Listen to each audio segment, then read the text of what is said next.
With type 1 diabetes, I have to make sure that I'm always on top of my game and that I'm always keeping myself healthy. Now with diabetes and 2 young children, I'm making sure that I'm keeping myself healthy, not only for myself, but for them. My name is Sarah, and I am a miraculous mama.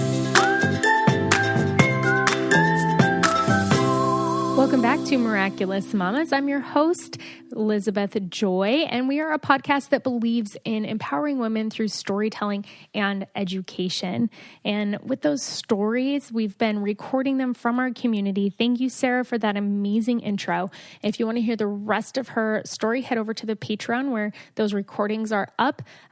Just bringing all the women together by sharing how they became a mom and how their experience went. It's been so cool hearing their stories, and there's like little pieces that tie people together, but yet they're so different and empowering.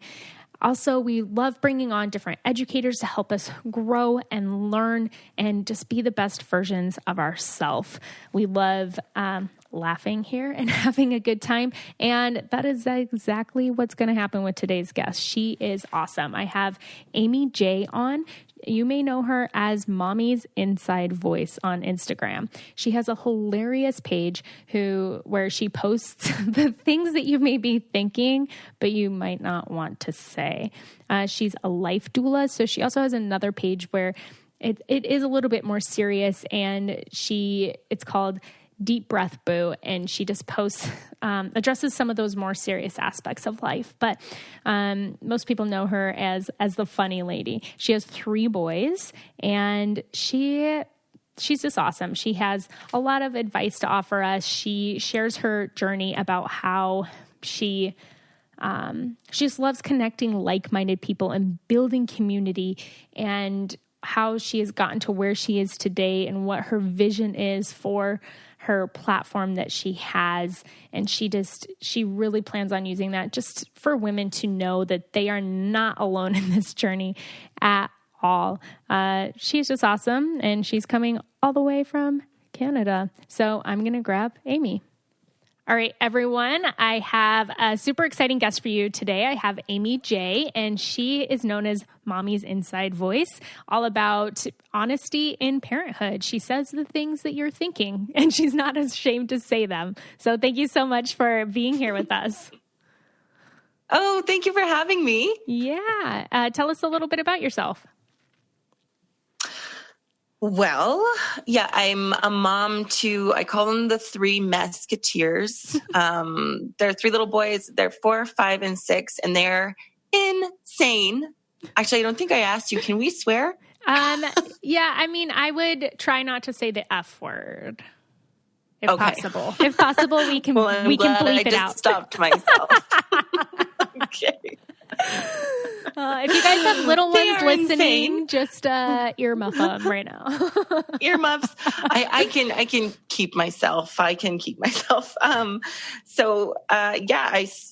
started having kids. I was 22 when I had my first, and then they were just like boom, boom, boom, back to back. And after my third was born, I think I'd finally hit that point where a lot of moms reach of like, oh my God, who am I? What am I doing? Why are they always on me? So I just started writing. It's something I've always really enjoyed and didn't think anyone would actually read it beyond like my Auntie Carol, maybe. And then I actually wrote about our wedding day, where I had a tooth abscess and my face was massive. Oh my gosh. And kind of went into, on your wedding day, you want to look nice. And I'd worked hard to lose 3 babies worth of weight in 8 months before the wedding. And it ended up having this face. And I had to just kind of say, well, does it matter what I look like? No, I'm here as a wife and a mother and a daughter. And I'm here to celebrate my love, not my cheekbones, thankfully. So I shared that story, and it kind of took off from there. And now we're here. I'm actually also a doula, Liz. So I kind of did that as a passion project when my little one was 1. And just fell madly in love with women after becoming a mom. kind of what I think. So that's me. Yeah. I saw that your thing says life doula, and I actually love your account that you have, Deep Breath Boo. There's so many. Oh yeah. That I really resonate with a lot of the quotes that you put on there, for sure. Oh, so, thanks. Yeah. Do you work actively as a doula, or is it kind of just here and there or whatever? I don't work actively anymore, but I'm really excited to get back into it. Once my kids are in school, or like I find a really wonderful like next door grandma that doesn't live near her kids and I can call her at 4 a.m. Yeah, that would be ideal. Yeah. But I love doula work. I just don't get to. Yeah, I think a lot of people don't realize how hard the on-call life is. You have to have childcare set in place. You have to be able to go like that, if your client goes into labor. Right? You can't have a glass of wine. You can't sorry family, Christmas is great, but Right, exactly. Yeah, it's definitely rough, but it is something that when you're in it, you do get really passionate about it because you see these women going through these experiences, and it's just such an intimate and powerful moment. So, huge. Yeah. Okay. So you have 3 boys. I actually just saw that they were playing with a bunch of baby chicks and goats and all of that. Yeah. Oh gosh. We're on my parents' farm. I bring them out here every summer. And my brother brought 52 baby chicks yesterday. And the older 2 are like, okay, cool. Yeah. And they're out. And the youngest one, it's been like obsessively asking if we can go and check on them. But what if they don't have any more water? Like, oh, God, I love it so much. It was really fun to see them here at the farm where I grew up. It's crazy, actually, when you think about it. Yeah, that is really cool. Not many people, I guess. Most people move around, but like I built this fence when I was your age and I planted those carrots, and seeing my kids here, it's a trip. Yeah, that's so cool. I love that. It's kind of almost reconnecting with your childhood as well. Yeah, and it kind of brings a lot of things kind of full circle. Everyone has whatever in their family dynamics and their childhood, and kind of bringing my kids back. It's a really great way to kind of reflect and see how I've grown and what I've healed, and, what is still even a trigger just being here. And how my parents are as grandparents. It's so neat to see how, 30 years later, it's, the circle of life. Yeah, for sure. I love a quote that you have on your website, because I feel like it does really kind of stand for what your mommy's inside voice is. Because when you look at your page, it's a lot of funny, right? There's a lot of things that kind of make you laugh on there, but it's real. And on your website, you have this quote that says, "Mostly, I just want to connect like-minded people, building a sense of community that so many of us have lost in this world of disconnect." I love that quote because it's so weird we are disconnected from community. Like most people don't even know their neighbors anymore, but there is a sense of online community, which you've built. Mm-hmm. Yeah, I hope so. I do. Everyone needs a laugh in a day. And as much as I'm really passionate about that and getting people together with laughs, it kind of breaks the ice. It kind of breaks down barriers. It's really the stuff in between that is the reason I'm on social media and doing what I'm doing. It's the part that I'm passionate about, which is just showing up for people, just being who you are and letting other people hear that and encouraging them to do the same, not just for themselves, just showing up and saying, I yelled at my kids today and I have sat in the corner and felt shame and thought I was the worst mom for 3 years now. And I think today I just want to tell you guys I yelled at my kids today, and having the response of people coming in saying, oh, thank God you said that. I yelled at my kids today too. You're realizing literally none of us are perfect. And once you kind of embrace that you're a wonderful person that is a human, then you can kind of get back up every day and try harder instead of just kind of going down the rabbit hole of, why am I a horrible mom?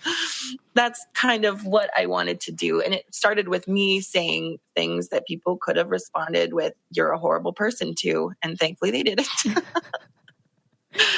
Yeah, it was a risk at first, but. Yeah. I think that is so important because you do put that in for, I mean, it's vulnerable to put that out there. And like you said, people could respond and be like, you yelled at your kids. You are a horrible parent. But, right? In parenthood. And they do sometimes.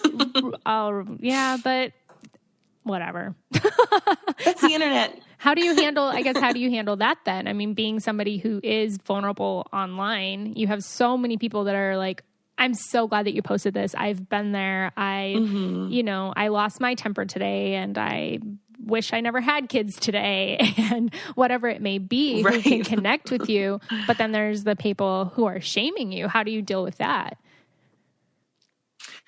Yeah. I mean, I guess that's kind of, I'm sure you've found your own kind of way to deal with crappy people online, and they're always going to be there. And unfortunately, the nature of the beast that is human is making it about you when it just isn't. That's what everyone does. I feel like that's always going to be something that even the most advanced people do. But it's funny, after I posted the story about my wedding that I'd kind of mentioned earlier, it got reposted again a year later, and it went viral when that happened. And I had, Yahoo and Dipley and all of these places posting it, but they'd kind of stripped it down and taken away a lot of the sentiment that I thought was important. And then all of a sudden there was just an influx of really disgusting things being said about me and my family and having children out of wedlock and how I cared what I looked like, just nasty things that you're sitting there and you're like, I don't need to read this. Who are these people? And then you read them all and cry yourself to sleep. Yeah. Just sitting there kind of like, oh my God, am I this horrible person? And it took me about 2 weeks of just kind of being in that place of like, whoa, what am I doing? Who am I? Am I what everyone is saying I am? Kind of cross-referencing that with what I know of myself and coming out the other side, feeling really strong in who I was. I needed that really intense kick in the pants to double check with myself and just make sure that I knew who I was really firmly in what I was doing, because that's always going to be there. I actually, after that, I reached out to, my husband reached out to the local news and just said, like, this happened. And Amy's kind of stood up. I wrote a blog post about it. Amy's kind of stood up and they came and interviewed me. And it was basically, the internet to me is like a schoolyard. You're not going to sit there and say, well, you shouldn't have gone to the playground if you didn't want to get bullied, the way that people say, you shouldn't be on the internet. That's what happens. No, it's not okay. It may happen, but that doesn't mean we're just going to sit there and say this is acceptable. So I guess just surrounding yourself with people that you relate to, letting that lead your way and getting really clear about who you are and developing that sense of community and having people having your back, that kind of just mitigates the other crappy people that are just there because they had a lame day and want to make you feel bad about it. Yeah, for sure. Yeah, it was a big kind of runaround that I'm really grateful for, because since then, nothing has ruffled my feathers as much. Just knowing why I'm there and who I am and that my intentions are good. If they don't get that, then I'm sorry that they missed the message. Right. Yeah, no, absolutely. And one of my favorite quotes that talks about people who are judging you, they're actually judging themselves. And that's usually what it is. It has nothing to do with you. And I've definitely gone down that rabbit hole. But I mean, it's just when people do that, they're completely missing the message or your intention, or they don't understand it. And that's okay. Like that's, you're creating a community for the people who need to hear this message, who can relate to you, that you can connect with. And if it's not your thing, then okay, don't follow it. Right. Totally. What is it? I'm not $100 bill. Not everyone's going to like me. Oh, I've never heard that. That's actually, I kind of talked a lot about me just then, but that's something that I hear from moms all the time. And I'm sure you do too, that I've got friends that get judged because they go for a run every other morning, stuff like that. That is part of what I'm trying to do online, is just like, why do you care what someone else is doing? Mm-hmm. Like that kind of thing, kind of putting that out there for people to not only not judge each other, but don't judge yourself. God, it's hard, and you just got to do what you got to do to get through it. Yeah, absolutely. And it's surprising that the mom community, you do find tons of support, but you do find a lot of the mom shaming. And that's kind of what, Miraculous Mamas, we're trying to get away from too, is bringing moms from all different walks of life to share their stories, their experiences, and knowing that not every story is going to resonate with everyone. You might not agree how someone else parents or how they birth, but that's okay. You get to make your choice for yourself. That person's going to make their choice for themselves. And the whole point is just to try to raise good human beings, right? Totally. Well, yeah, I mean, it always comes down to, I'm just going to assume that the love I feel for my children, you also feel for your children, Mm-hmm. and that you're just going to do the best you can with that. So whatever that looks like for you, you love your kids and you feed them sometimes. I'm cool with whatever you gotta do. Right. Yeah, absolutely. I'm going to take a second to tell you about one of our amazing sponsors, Hers. Getting birth control can be a huge hassle. It takes time to go to your gyno's office, receiving your new pack on time, which I know can be such a problem, and even having to make phone calls to find out why your insurance is no longer covering it or why the prescription didn't get fulfilled. Your birth control should be delivered to you when you need it, where you need it. No judgments, no crazy long hours of waiting in a doctor's office. And if you feel that way, you're not alone. There's more than 10 million women in the U.S. that take the pill and struggle to receive it on time. And that struggle is real. So it's time to level up with the healthcare playing field. ForHers.com is here to do that. They are a new women's wellness brand putting your body back into your control. It is fought for by women and for women. For Hers is helping women across the country get convenient and affordable access to birth control. So no need to take travel time out of your already, I'm sure, super crazy day. And For Hers provides access to licensed doctors online who can evaluate you and, if appropriate, prescribe you birth control that can be delivered directly to your door. For Hers puts the purchasing power back in your hands, and it bundles all the costs of receiving your birth control into one low price and without the need for insurance. I know that can be a struggle too. So no more booking time off to go to the doctor. For Hers would like to take all of that hassle off of your plate. Everybody's body is different, and For Hers understands that. That's why they offer 10 different birth controls. They're all very well known, and whether you're already taking birth control or have no idea where to start, For Hers will connect you to a doctor online who can help determine the option that will work best for you. So order now, and the listeners can get their first month of birth control from forhers.com for just $5 right now while supplies last, and it's subject to doctor approval. See the website for full details. Go to forhers.com/babes. That's FORHERS.com/babes. forhers/babes. Restrictions apply. See website for full details and safety information. So let's go back then to, you met your husband. What was it like when did you decide to have kids? Was it planned, or did it just kind of happen? Oh gosh. Actually, I was told by my doctor that I had endometriosis, and the word she used was, it was not possible for me to have children. Oh, wow. Yeah. So she said I couldn't have kids. I was 20, maybe just 22. We got pregnant about a week after she said that. Oh my gosh, stop it. And it was like, are you kidding? Are you kidding? Are you kidding? And when I came back in, it was like, so I'm pregnant. She said it again. That's not possible. Which of course now we know, like, no, that's not true. Endometriosis doesn't mean that you can't have children. So yeah, I was young, and we were actually kind of on the verge of going our separate ways when that happened. I was like, okay, well, I'm going to move to Vancouver. We'll kind of see how it goes. So that was a huge thing. Just like, what are we going to do? Thankfully, not thankfully, but we have a really big age gap. So I was 22, my husband was 37 when that happened. So he was kind of ready. He was like, okay, let's do this then. And that was really helpful for me, just to stop freaking out as hard. Mm-hmm. Yeah. And then it was the same, the next two were also like, oh, crap. So none of them were planned? Oops. None of them, not a one.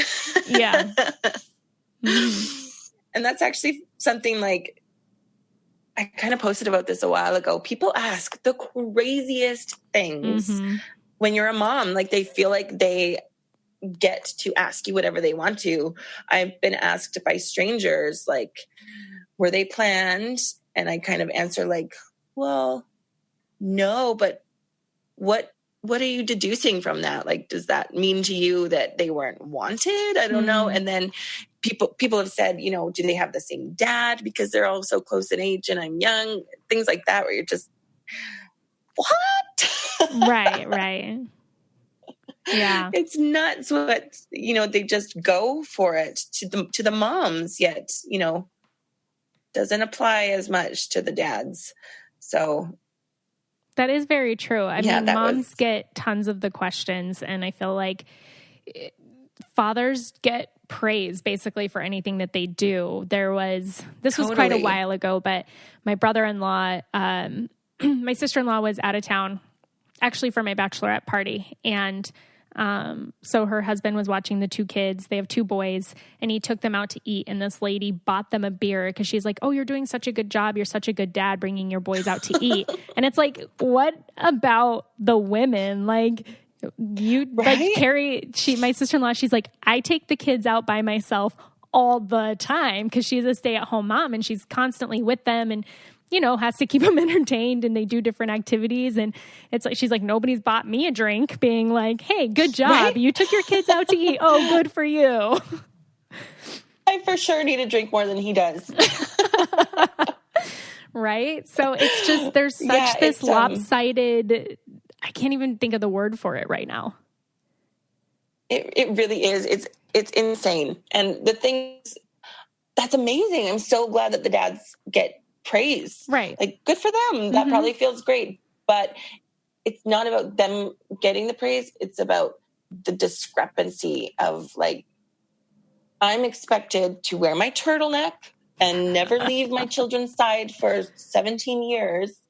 But when my husband spends time with them, he's babysitting. And it's right. Like, okay. We're changing a lot about the way that women and men are viewed and interact. But I feel like motherhood is still very much stuck in like 50 years ago.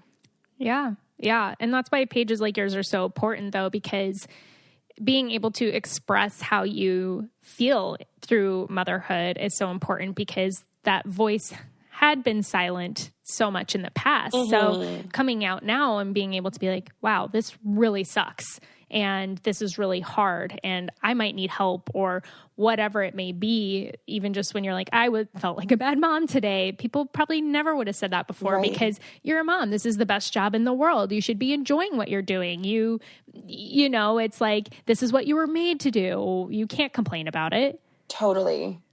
Right.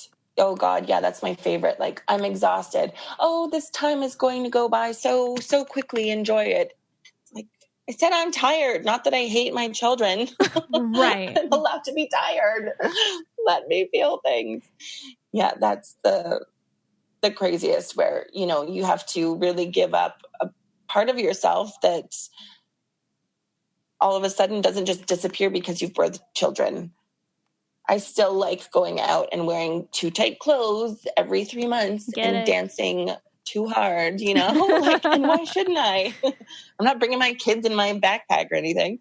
Right. Just sit under the table. It's fine. Right. Don't let them feed you the bar lemons. Well, and I don't remember where I first originally heard this quote, but I've heard a lot since then, around fatherhood, is like, fathers don't babysit, they parent. And yes, that's like, I feel like the script that needs to change is when it's like, oh, he's staying home oh yeah, my partner's at home babysitting the dad. kids. Yeah. Or right? whatever. And it's like, no, he's parenting his children. Right. Mm-hmm. And I think it's kind of like in the atmosphere of society right now where we're really starting to hold our men to a higher standard, and they have to hold themselves to a higher standard too. You know, you don't get to go and cheat on your woman at your bachelor party because that's what they've done in the past. Like, dude, that's not cool. You don't get to wolf whistle. That's not cool. You're a dad. You should be at home with your kids instead of, you know, just as much as the moms. We have to be an equal team, and that really starts at home with the parents showing our children we are an equal team. Your dad is just as much domestic as I am. We both work equally as hard, and that moves forward with the children that grow up with that, and they're going to expect that from their partners, and not let men get away with it, because, you know, we all know some incredible men, and that's the way it should be. We aren't given any slack, and they really shouldn't be given any slack either. Yeah, no, absolutely. I like that. And you have 3 boys, so you got to show them, you know, got to show them how to big time to value you, and, you know, with your husband and your relationship, that you guys value each other, and they see that mutual respect. Totally. And it's going to teach them how to treat women. Yeah. I mean, I was like, I want to have a daughter so I can, you know, raise her to be strong and stand in herself and, you know, make that impact that I feel is so important. But it wasn't until I had 3 boys that I kind of looked and, no, this is, you know, we kind of remove men from the equation and think that women need to carry that torch and heal themselves. But it really is so much about the men that are showing up and standing beside women, not tearing men down, not, you know, berating each other, but standing up for what we all know is the right thing. And that goes, you know, for every piece of the puzzle. It also made me really realize how much that begins, like, before my children were born. I had friends saying, oh, you're having a boy, you keep that boy away from my girl. It's like, wait a minute, why is my unborn infant a sexual deviant already? Like, right. Can't we just, like, give him the benefit of the doubt? You know, boys won't be boys. Boys will be who they are, and they will be raised with respect and taught the same. Like, it's innocent and it's naive, and it's been carried on for so long that we don't even question how ingrained it is anymore. Yeah. You know, it wasn't until I was told that my 6-month-old was flirting at the grocery store that it's like, is he? This is weird. Is he? No, he's passing gas right now, actually. Right. He's smiling because he farted. Smiling, but yeah.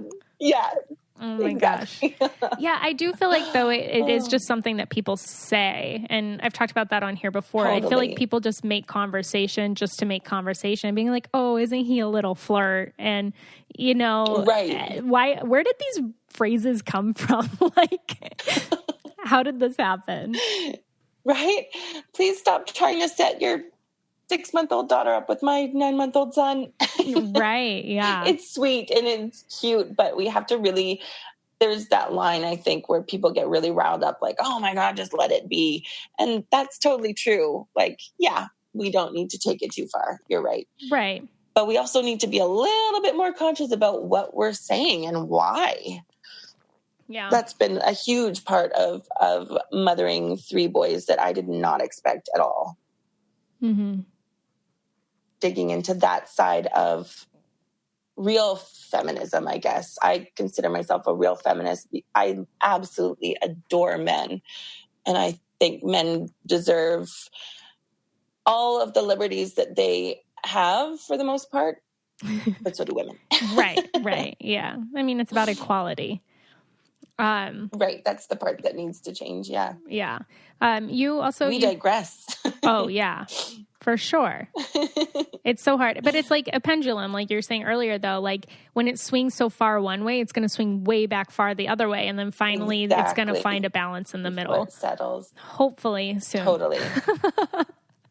I think so. Yeah. Hopefully soon too. Yeah. Yeah, I think so. But I mean, that's, again, why it's so important to give voice to motherhood and parenting and relationships and women just being able to be like, we're in it and it sucks. I know when my mom was in it, she's like, oh, I just did it. That's just what you did. And now it's like, I am doing it. Right. And it's really freaking hard, and exactly knowing that there's help out there if you need it. There's people you can connect with. There's community that you absolutely do not have to be in it alone. And those feelings don't have to swallow you up. Totally. And I really believe, as much as postpartum depression and anxiety is a hormonal response to something really intense that has happened in your life, and that seems completely normal and valid to me to have that response, I feel like it's made so much harder to get out of that place of postpartum depression when you feel bad for feeling how you feel. Mm-hmm. Your baby is healthy and happy. What's wrong with you? That's so damaging. And I'm so grateful that narrative is really starting to change. And that there are, online supports for people, even if they can't face speaking to anybody, if they can't face walking out the door, they just go online and feel bit by bit heard and seen and valid and like they're going to be okay. That's huge and a huge part of what I'm hoping to do. And it's this kind of something I hope you don't mind me flipping the script, asking you about your work as a doula, and how you think that the way that a woman births affects that really starting out in motherhood. Yeah, well, it really does. And I think that sometimes it's not always the way that she births, it's the way that she's made to feel about her birthing experience. Yes, that really affects exactly. you. So even when it frustrated me, like when you were saying you went back to the doctor and you're like, I'm pregnant. And she's like, that's not possible. I hear stories like that all the time where they're going to their healthcare provider and they're saying, this is what's happening. And they're like, no, that's not possible. Or I've been recording a lot of birth stories lately and they're like, oh, I went to the hospital and I told them, no, the baby's coming. And they're like, no, it's not, honey. You were just at a 4. The baby's not here yet. And I hear that over and over and over. Like, just be like, even if you don't believe it, just be like, okay, we'll check. Right. Your feelings are automatically dismissed and it's so frustrating. And I think it begins there in that experience where you're there, you're in this completely intimate experience, bringing a life into this world and you're not being heard. And that's why I love the work as a doula, is being able to be that extra support system and being like, if she's like, oh, I think the baby's coming, being like, oh, that's awesome. Like, where do you feel it? What's going on? And just validating them in that experience. And even if it doesn't go the way that they want, being able to reaffirm and be like, you know what, but you're so strong. Totally. You're so powerful. Look what your body did. Look what you created. Your baby's here. You're healthy. Your baby's healthy, and it's that feeling that they're left with. You want women feeling empowered. You want them feeling like miracle workers, because that's exactly what it is. You just performed a miracle. Do you know how many women would kill for that? They're trying so hard. Totally. They're like, I don't care if I had to have a C-section. I don't care if whatever it is. They're like, I would love to have that experience. But yet in that moment, feeling not heard and not validated in your experience definitely leaves you feeling like you need healing and being isolated. It's like from that first step of you saying, oh, I think my baby's coming. And they're like, oh no, honey, they're not coming yet. So then after you have the baby and you're like, oh my gosh, I'm super depressed. Like, how can I express that when my feelings don't matter?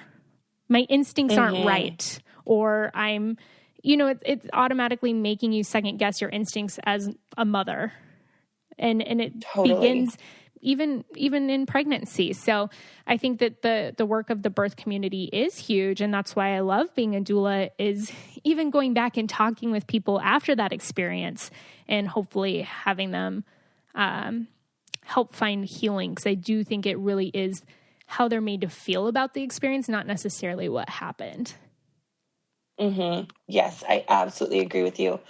Yeah, it's huge. And like I think you made an incredible point about trusting yourself. None of us go into motherhood feeling like we know what we're about to do. And especially once that baby's born, you're like, oh my God, what just happened?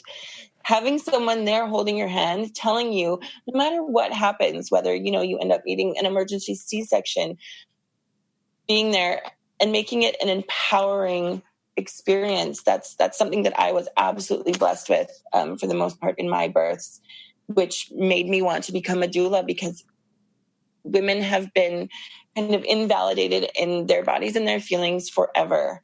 And that, I feel, truthfully, is the key to changing the dynamic between men and women, is showing up and honoring a woman for what she has done and not how quickly she can bounce back, or honoring how much her life has changed and not shaming her for the sadness she feels. It's such a huge piece of moving forward to, literally a more peaceful and engaged and involved world. Yeah. That might sound dramatic, but girl, I got goosebumps. No, I don't think it is dramatic at all. I think that it's absolutely right. I want to take a second to tell you about how to preserve your memories or your family's memories all in one place, and that is with Legacy Box. I got a Legacy Box a while ago because I wanted to put all of the stuff together. So I moved out.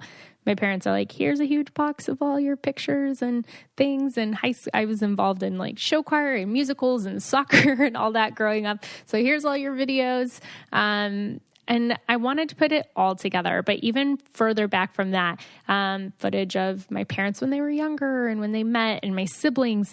And that's why I love what Legacy Box does. It is so cool. I'm one of those people that just, I could look through photo albums forever, but it's hard when things are so scattered. I'm nostalgic. I love to preserve the stories of our family and where we came from. I just feel like that's so, so important. So that's why I love Legacy Box. One thing that they do, they save your family's films and photos from degrading or being lost forever. Sometimes people are unable to play their recordings because they don't have VCRs anymore, or the camcorder's broken. But you can be the family hero. Bring back lost memories to watch and see again. Experience the joy and nostalgia of reliving the glory days, and give you peace of mind and great sense of accomplishment when you get all of this stuff together. And you can ensure your family's history is preserved forever. How cool is that? Gather the family and begin to go down a trip on memory lane. Get organized, clean out your closet of old camcorder tapes and aging films. So send your Legacy Box filled with old home movies and pictures, and they will do the rest. They have professionals who will digitize your moments onto a thumb drive, digital download, or a DVD. The instructions are super easy to follow, and they have safety barcodes included for every item. Receive all of your original recorded moments back, along with perfectly preserved digital copies. Get personalized updates at every step, and receive up to 12 personalized email updates. They are the world's largest, most trusted digitizer of home movies and photos, with over 450,000 families who have trusted Legacy Box for over a decade of experience. And all the work is done by hand right here in the USA. I know that it's getting into fall, but that also means that the holidays are approaching, guys. And it's never too early to start putting together your list of what you're going to get people. And Legacy Box is really just that gift that kind of gives forever. You get to preserve all of your family's history in one place. And it's such an amazing gift for your parents, your grandparents, any of your family members. Grandparents' Day is coming up, guys. Hint, hint. But there's never been a better time to digitally preserve your memories. So visit legacybox.com today to get started. Plus, for a limited time, they're offering the listeners an exclusive discount. And it's a big one. So go to legacybox.com/mamas to get 40% off your first order. Go to legacybox.com/mamas and save 40% today. Get started preserving your past. I don't remember who I was talking to the other day. I think it was a birth story I was recording, but we were talking about endometriosis. And, oh yeah, this woman I was talking with, she had all of these problems after she had her babies, and she would be in so much pain, and she'd go in and they just wouldn't believe her. And it's so frustrating. And I was like, if men experienced endometriosis, if men experienced menstrual cramps and clotting and all these different things that we deal with, there would be like, people would be heard when they came in. There'd probably be cures for everything by now. And you would be so validated in your experience, because they, like, how come women's pain is just dismissed? You know, and that's where we need to flip the script, is even just, you know, just our maternal health statistics that are happening in the United States are not okay.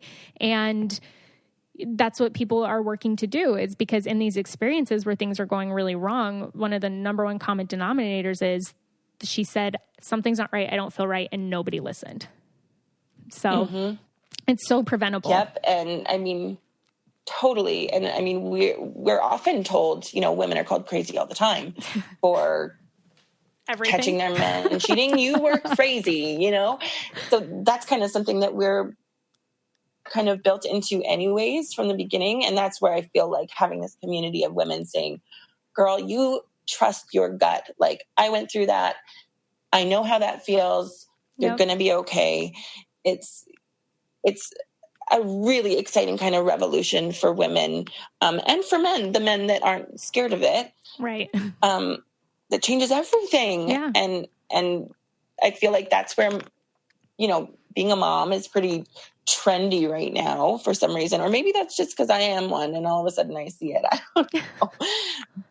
But it's because it gives you this extra push, to really take your power back. Like, once I became a mom, it was like, okay, these kids deserve the absolute everything. And the power that I couldn't take back for myself before, I took back for them. And that changed my life completely. It changed who I was completely. And it's had me show up in ways that I never thought that I could for them and for myself. And I think that's where mothers are either stepping really into their power or feeling completely disconnected from it, because it's scary. Oh yeah, for sure. And I would love for you to talk about, you also have this blog on your site, and it says, when everyone's like, oh, you're a mom, take care of yourself first. And you go, yeah, okay. Right. Yeah. Yeah. The whole self-care thing. I mean, self-care is really tricky, because when we say that flippantly, we kind of think, girl, go get yourself a bubble bath, you know, go online shopping. And that it looks so different to everybody. But it's also doing the hard work. Caring for yourself is looking at your behavior and saying, like, I was a total bitch to my husband last night. I shouldn't have done that. This is how I can change that dynamic. That's self-care as well.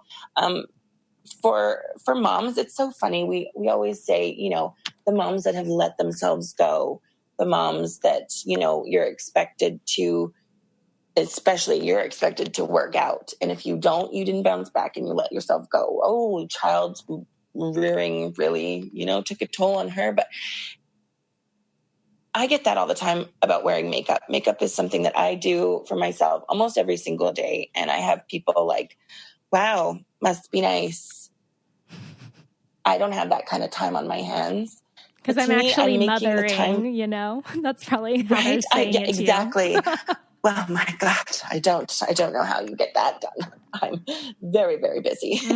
Right. That was something that I was not willing to let go of for myself. It was something that I could easily carry over. I've always loved makeup. I've always really enjoyed the process. And that was a non-negotiable for me. I'm sitting there with my 6-month-old in the swing beside me, and I'm going to do my makeup. As that baby gets older, I'm saying, look, I will get you more apple juice when I'm done what I'm doing. Mom's doing her makeup right now. And when that's done, I will absolutely come to you. They don't need you to drop everything whenever they want you to. That's something that our children need to learn. It's not about, you know, neglecting your children. No, they are not the center of the universe. And if you teach them that they are, it's going to be really freaking hard for them when they realize that they're not. Yeah. I love you. I'm here for you, and you're safe. mommy's busy right now. Mm-hmm. Sorry. So the moms that, have let themselves go, that don't do their makeup, that don't run half marathons, I am willing to bet they are spending that time on things that make them feel like themselves. Mm-hmm. So just because painting is what makes you feel good about yourself, that doesn't mean you've let yourself go. Like, do what you need to do to feel good about yourself. And if that ends up with 30 extra pounds in sweatpants, I'm really happy for you. And mm-hmm.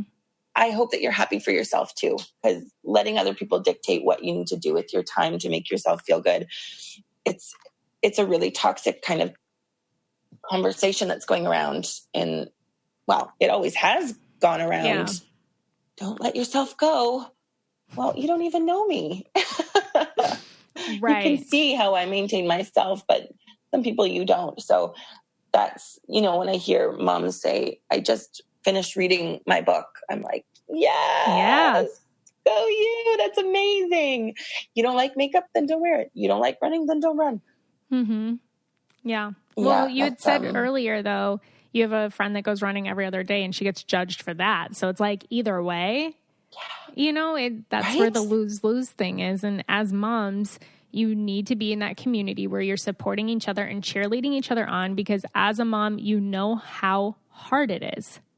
Totally. The struggle of it. So being, like you said, maybe I don't know what you do for self-care, but encourage each other to do that in whatever form that looks like for you and fits into your lifestyle and stuff like that. So, I mean, it's so hard. And that's where it's so crazy. And that's honestly where, again, going back to the community online, having people kind of understand you, not necessarily why you do everything or what you're doing even, but understanding that you're doing you, and then having your back when, you get that troll that crawls in there, mm-hmm. just saying, leave her alone.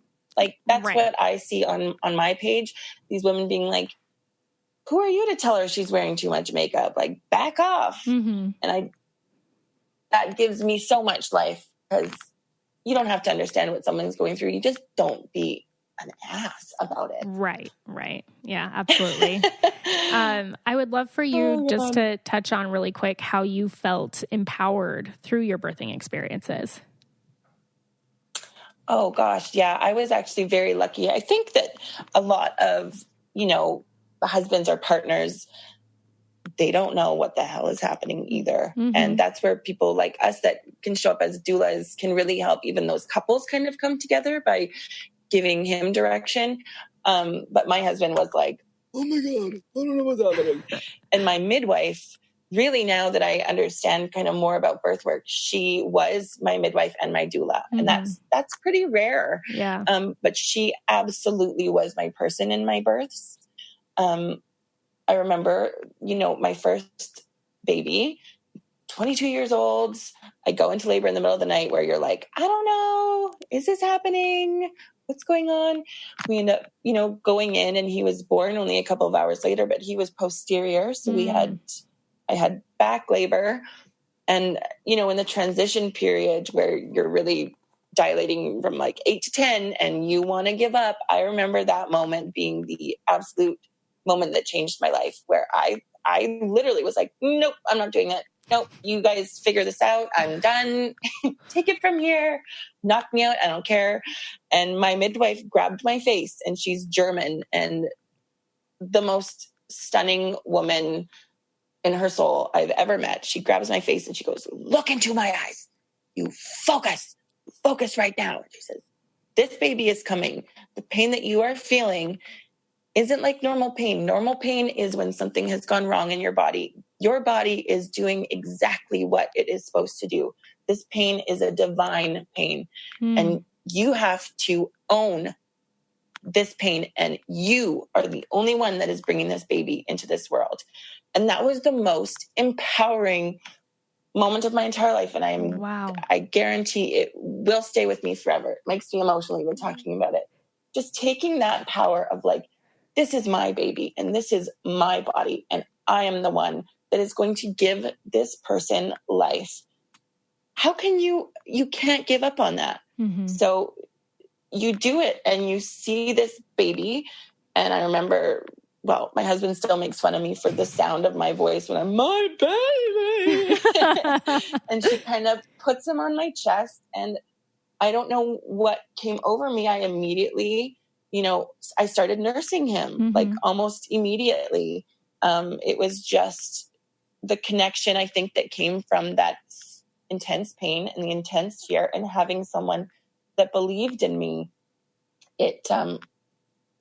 And then having her kind of come over and reassure afterwards too, helping, her coming and helping me process what I'd just been through, and both the positive and negative feelings of that. And then saying like, look at you, look at how you're holding him. Look at what you've done and what you've built, and look at how you're nursing. And like, my latch wasn't great, and but I did it. And having that positive affirmation of like, you are incredible. I've never soared that high in my life. And that's what I wanted for other women. And why I became a doula was like, I became a woman that day in so many ways. And being his mom and having that experience be a positive one, even with, the complications and whatever else had to happen, that set me off into a journey of motherhood of like, yep, I don't know what the hell I'm doing, but I know I can figure it out. Mm-hmm. It made my life really. Yeah, no, I got complete goosebumps when you were telling that, because that was, I mean, what she said to you. I'm going to steal her lines. Right? I stole them too. I'm like, oh, this is good. I mean, like you're totally right. Not everybody has, a provider that also acts as a doula, who also gives you those affirmations, who really just comes alongside you in that experience. So that definitely is super empowering. Did you have her for your next two births as well? Yes, I did. And she was actually my third. I was going into labor in the middle of the night, and we hadn't spoken about having a home birth or anything. And I call her at 2:30 in the morning. I'm like, this baby's coming. And she's like, okay, well, I'll meet you at the hospital, which is like 45 minutes away. It's like, nah, I think I'll just stay here. Okay, sure.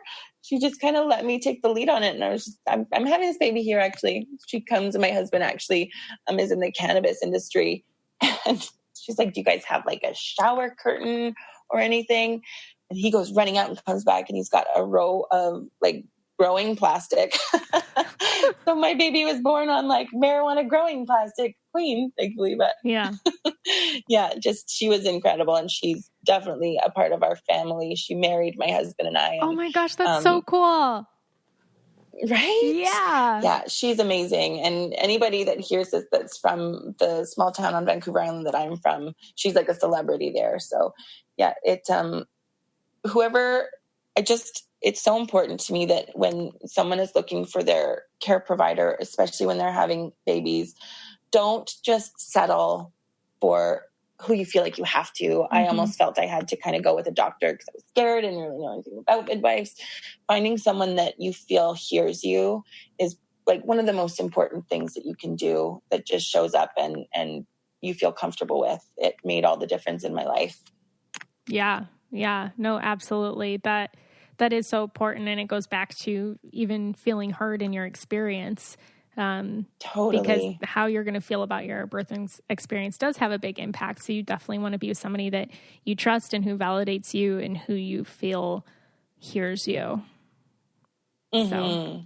Yeah. And I mean, in general, I think women are we feel like we have to be more on the quiet side. And in birth, you really got to feel like you can tell your mother-in-law to get out of the room and tell your husband to rub somewhere else on your back. That's kind of the other thing I took out of it and bring to doula work too. Yeah, absolutely. You have to not be afraid to voice your work. And that's where, as doulas, you're like, do you want me to ask this person to leave? Do you want me to, right? Just kind of help them be like, how can this be a comfortable environment for you? I can have everyone get out. I can have someone come in. I can, just kind of oversee that process. Cause it can be really hard when you're in the moment and not, I understand that. I think a lot of women don't want to hurt people's feelings and stuff like that, but it's like, it's okay. I'll hurt it. Yeah, it's okay. I'll do it. Yeah.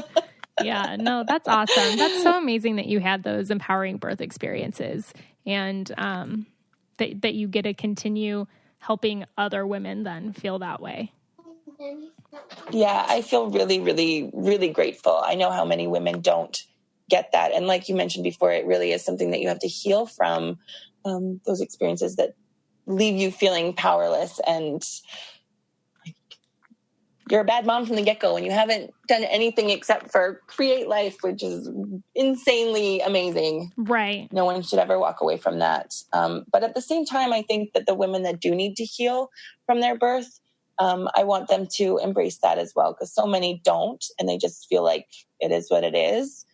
And it that wasn't right. And you didn't deserve to be treated that way or made to feel that way. And you absolutely have every right to be angry and be sad and feel those feelings until you don't anymore. Right. Yeah. Mm-hmm. And also not being afraid to get help, because talking with somebody through that experience who can maybe, sometimes it's even going back and reliving it and working through those emotions and feelings can be really healing. So absolutely.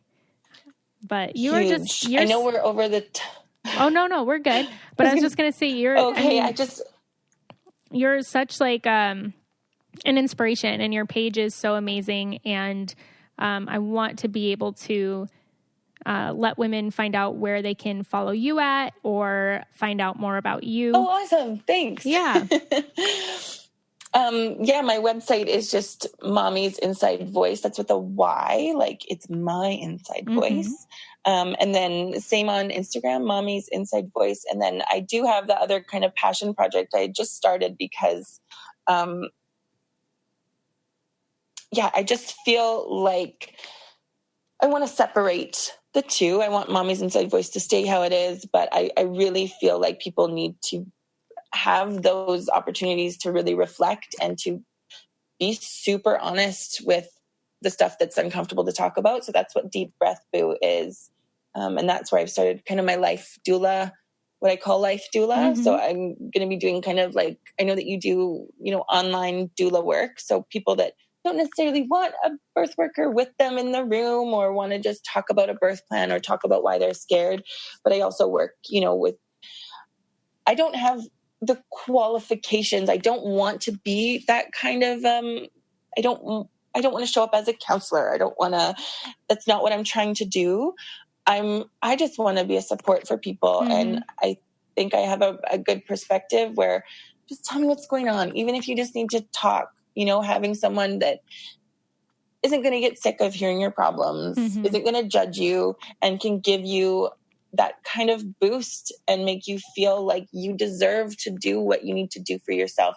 That's kind of what I'm trying to do with Deep Breath Boo. Just hold space for people and encourage them to be comfortable being themselves. That's what that's about. So people can come and join me there. That would be so amazing. I business or not, I really enjoy connecting with people that have something to share with me that I can share with and just generally be really badass. Yeah, no, absolutely. And life doula is the perfect title for it, because doula in Greek means supporter and helper. So you're a life supporter, a life helper. And that's what that page is doing. Yeah. Well, thank you so much for coming on. And for all the listeners, I will have all of Amie's information on the Miraculous Mamas Instagram page, on the Facebook group, and make sure that you guys are able to connect with her. So thank you so much, Amie. Thank you, Liz. It was so wonderful talking to you. It was wonderful talking to you too. And we will talk soon. Amie's great. I can't get over when she said the power I couldn't take back for myself, I took back for them. It just gives me goosebumps. My whole body just, whoa. Thank you so much, Amie, for coming on and talking to us and sharing your story. We know everybody's is so different, but yet when you're transparent and you share that, it allows other people to do so. And then it's connecting. When you show up as yourself and you allow yourself to be heard and to be seen, you allow others to do so. And then you realize you aren't alone. And we know that motherhood can be so isolating, and there's other things in our life that isolate us as well. Moving, starting a new job, divorce, loss. There's so many things that can contribute to feeling that way. But wherever you're at, you are definitely not alone. And we have a community that we would love to welcome you into. If you want to be a part of it, check out our Facebook group, Miraculous Mamas. We love welcoming women in there where you can ask sometimes uncomfortable questions or just get loved on. And and also check out our Instagram account, Miraculous Mamas. I'll have all of the information about Amie on there. I'll also have all the show notes and more information where you can find her on the website, elizabethjoy.co. Don't forget to check it out. And if you are not subscribed, but you listen to this podcast, don't forget to click that subscribe button and to share it with somebody who may relate or need to hear this. Love you guys. Talk to you next week.